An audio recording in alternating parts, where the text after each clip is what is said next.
Ako bepo יו יו! פסח in the house, יושבים אל השולחן כלים מסודרים. קנו חצי עולם עשו שוק למחירים.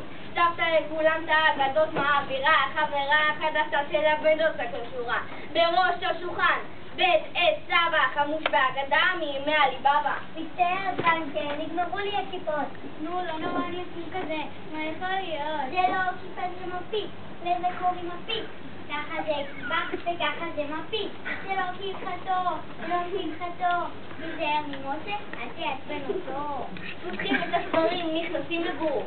עכשיו פריצת כתף. אצלי זה לא כתוב. כל אחד בתורו נותן את הכל. הוא היה יכול להיות חזן גדול. אז לא לימד בדיחות שעבד עליהן הקלח. אתם יודעים למה אחים מציעים להם מלח? סבא בוואטסאפ שולח תמונה ואומר לשיר את זמן קטנה. זה לא הכי קטן, זה הכי קטן. את מה אני שמת בשיר הכי קטן? זה לא כהלכתו, זה לא כהלכתו. זהרו ממשה, אל תעצבנו אותו. ממשיכים בשיא הכוח, את המזח פותח, פתאום סוטת בסבא ממחזות שולחן הולך. תוך שנייה כל האורחים סופקים את השיניים, הופכים לזאבים עם רעל בעיניים.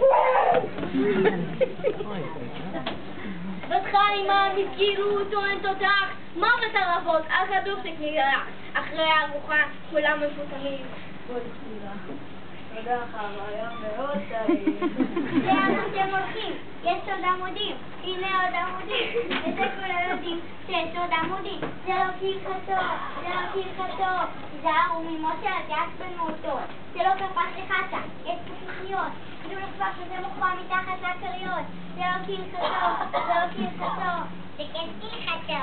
זה לא כהלכתו, זה לא כהלכתו. אני הסדר של הפסח.